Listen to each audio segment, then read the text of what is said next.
நான் எப்படிப்பட்ட ஃபேன்ஸ் இருக்கணும்னு ஆசைப்படுறேன்னா, என்னை வர்ஷிப் பண்ணுற ஃபேன்ஸ் வேண்டாம். அவங்க வர்ஷிப் பண்ண வேண்டியது கடவுளையும், உங்கள் அப்பா அம்மாவையும் தான். என் கூட ஃப்ரெண்ட்லியாக பேசுகிற, இல்லை ஒரு அண்ணன் தம்பி மாதிரி இருக்கிற, அப்படி பழகிற ஒரு ஃபேன்ஸ் தான் இருக்கணும்னு தான் நான் ஆசைப்பட்றேன். அதனால தான் எப்போவுமே நான் பிரதர்ஸ் அண்ட் சிஸ்டர்ஸ்ன்னு சொல்லிகிட்டே இருக்கேன். இப்போ என்கிட்ட ஒரு லேப்டாப் கொடுத்தீங்கனாலும் ஒரு விரலாக ஒரு லெட்டராக தேடுவேன். ஏன்டா ஏபிசிடி ஆர்டராக வைக்காமல் மாற்றி மாற்றி வச்சுருக்கீங்க, அந்த மாதிரி தேடுற ஆள். ஏன்னா நான் பேசிக்கலி ஒரு கம்ப்யூட்டர் இன்ஜினியர். இந்த 4 பேரில் எனக்கு தான் கொஞ்சம் கம்மின்னு நினைக்கிறேன். அதனால தான் ஆக்டராக இருக்க முடியுது. மூளை ரொம்ப ஜாஸ்தியாக இருந்தால் நான் டேரக்டர்லாம் டார்ச்சர் பண்ண ஆரம்பிச்சிடுவேன்னு நினைக்கிறேன். இங்கே இந்த ஈவெண்ட் ரொம்ப ஸ்பெஷல். அதுக்கு முன்னாடி நான் இங்கே கலந்துக்கிட்டவங்களோட அவங்களேருந்து ஆரம்பிக்கிறேன். ஃபர்ஸ்ட் கோபிச்சந்த் சார், ஒரு பெரிய ஹானர் சார் உங்களோட ஸ்டேஜை ஷேர் பண்ணிக்கிட்டதுக்கு. நீங்கள் எவ்வளோ பேருக்கு மென்டராக இருக்கீங்க, எவ்வளோ பேரை இன்னும் ஷேப்பப் பண்ணுறீங்க. நீங்கள் இந்த மெடலை நான் பார்க்கணுன்னு ஆசைப்பட்டேன்னு சொன்னீங்க. நீங்கள் நிறையா பேரை மெடலை வாங்க வைக்கிறதுக்கான ஒரு ப்ராசஸில் இருக்கீங்க. ஸோ உங்களோட இந்த ஸ்டேஜ் ஷேர் பண்ணதுக்கு சந்தோஷம். அண்ட் மணிகண்டன் சார், நீங்கள் பேசுனது ரொம்ப ரொம்ப சூப்பராக இருந்தது. ஆனால் நிறையா தடவை என்ன அண்ணான்னு சொன்னீங்க. அது மட்டும்தான் எனக்கு கொஞ்சம் கஷ்டமாக இருந்தது. ஏன்னா எனக்கு கொஞ்சம் கலர்லாம் பண்ணிட்டு தான் வந்தேன். நான் கொஞ்சம் எங்கே தெரியலாம் அப்படின்னு சொல்லி, அதனால தான் இந்த மாதிரிலாம் ட்ரெஸ் பண்ணிவிட்டு வந்தேன். அப்படி இருந்தும் கண்டுபிடிச்சி அண்ணான்னு சொல்லிட்டீங்க. பட் உங்களை பார்த்தது ரொம்ப சந்தோஷம். உங்களோட எக்ஸ்பீரியன்ஸ் அண்ட் நீங்கள் இந்த டெக்னாலஜி, இந்த ஃபீல்டு, இது உங்களுக்கு இன்னும் நிறையா தெரியும். எனக்கு அந்தளவுக்கு இதை பற்றி தெரியாது. ஏன்னா எனக்கு டெக்னாலஜின்றது இப்போ என்கிட்ட ஒரு லேப்டாப் கொடுத்தீங்கனாலும் ஒரு விரலாக ஒரு லெட்டராக தேடுவேன். ஏன்டா ஏபிசிடி ஆர்டராக வைக்காமல் மாற்றி மாற்றி வச்சுருக்கீங்க, அந்த மாதிரி தேடுற ஆள். ஏன்னா நான் பேசிக்கலி ஒரு கம்ப்யூட்டர் இன்ஜினியர். அதனால் அது கொஞ்சம் சரியாக தெரியாது சார். இப்போ எனக்கு தெரிஞ்ச, எனக்கும் டெக்னாலஜிக்கும் இருக்க சம்மந்தம் என்னுடைய ஃபோன் மட்டும்தான். அதில் எனக்கு தெரிஞ்ச அளவுக்கு இருக்கிறது தான். அதில் நிறையா டைம் என்னோடய பாஸ்வேர்டெலாம் மறந்து ஃபோன்லாம் லாக்லாம் ஆகிருக்கு. எப்போ ஃபேஸ் ஐடி வந்துச்சோ அதுக்கப்புறம் தான் எனக்கு ஈஸியாக இருந்தது. பட் நீங்கள் அப்படி இல்லை, அதுலேயே பெரிய சாதனை படைத்த ஒருத்தர். ஸோ உங்களோட இங்கே நான் இதை ஷேர் பண்ணிக்கிட்டது ரொம்ப சந்தோஷம். அண்ட் தம்பி குகேஷ், வேர்ல்ட் சாம்பியன், அவரை பற்றி நான் தனியாக சொல்ல தேவையில்லை. நான் கீழே உட்காந்து அவர்கிட்ட பேசிகிட்டு இருந்தது அதான். நீங்கள் எப்படி எல்லாத்தையும் காமாக இருக்குது உங்களோட அப்ரோச், அதுதான் பயங்கர இன்ஸ்பைரிங்காக இருக்குதுன்னு சொல்லி. ஸோ நான் ஸ்டேஜ் ஷேர் பண்ணிகிட்டு இருந்த 3 பேருக்குமே மூளை பயங்கர ஜாஸ்தி. இந்த 4 பேரில் எனக்கு தான் கொஞ்சம் கம்மின்னு நினைக்கிறேன். அதனால தான் ஆக்டராக இருக்க முடியுது. மூளை ரொம்ப ஜாஸ்தியாக இருந்தால் நான் டேரக்டர்லாம் டார்ச்சர் பண்ண ஆரம்பிச்சிடுவேன்னு நினைக்கிறேன். அதனால் அவங்க சொல்கிறது படி கேட்டு நடிக்கிற ஆளாக இருக்குது கொஞ்சம் கம்மியாக இருக்குதே நல்லது தான். ஸோ உங்களோடலாம் இந்த ஸ்டேஜ் ஷேர் பண்ணிக்கிட்டது சந்தோஷம்.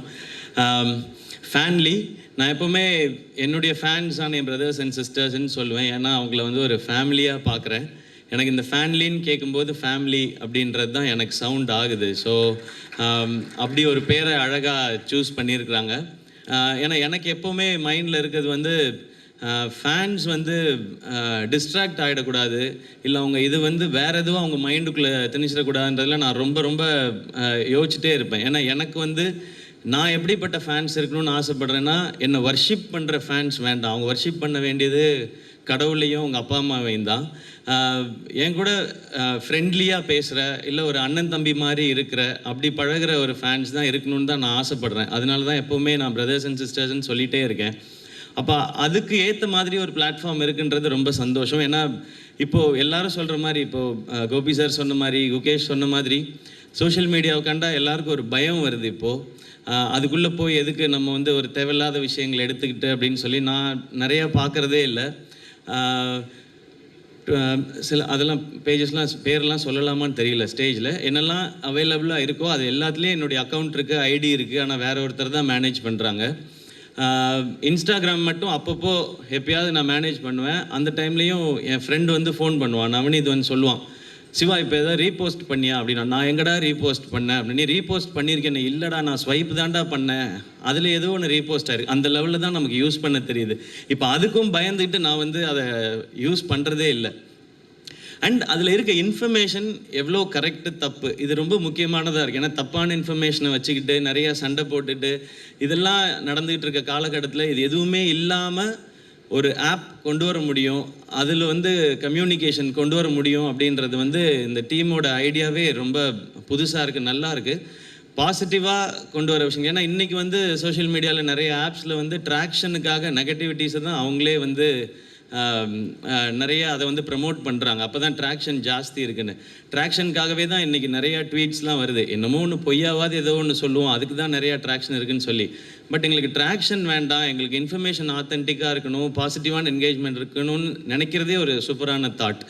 இது வந்து எல்லாரும் இதை வந்து பயன்படுத்துகிற மாதிரியான ரொம்ப யூசர் ஃப்ரெண்ட்லியாகவும் இருக்குது அப்படின்றது தான் இவங்க சொன்னது. ஸோ நான் லுக்கிங் ஃபார்வர்ட், ஏன்னா இது எப்படி இந்த பாசிட்டிவான என்விரான்மெண்ட்டை கொண்டு வர போகுது அப்படின்னு சொல்லி. ஏன்னா அந்த மாதிரி ஒரு பாசிட்டிவான என்விரான்மெண்ட் கொண்டு வந்துச்சுன்னா நான் திரும்ப முன்னாடிலாம் எப்படி ஆரம்ப காலகட்டத்தில் இருந்தனோ அந்த மாதிரி திரும்ப இதுக்குள்ளே வரலாம். ஏன்னா எல்லாரோடையும் நல்லா சகஜமாக பேசிட்டு ஜாலியாக பேசிட்டு அவங்க என்ன தாட் சொல்கிறாங்க, அதுக்கு என்ன மாதிரியான ஃபீட்பேக்ஸ் நம்ம இதுலேருந்து எடுத்துக்கலாம், நம்ம என்ன அவங்களுக்கு சொல்லலாம் அப்படின்றது. அண்ட் ஒரு பர்டிகுலர் குரூப் அதில் இருக்க எல்லாருக்கும் என்ன மைண்டில் அவங்களுக்கு பிடிக்குதோ அதை பற்றி மட்டுமே பேசுகிறதுக்கான ஒரு இடம். அண்ட் எனக்கு ரொம்ப ஆசை இதில் அனிருத் வரணும்னு நினைக்கிறேன். ஏன்னா அவருக்கு இது ரொம்ப பர்ஃபெக்டாக இருக்கும்னு தோணுது.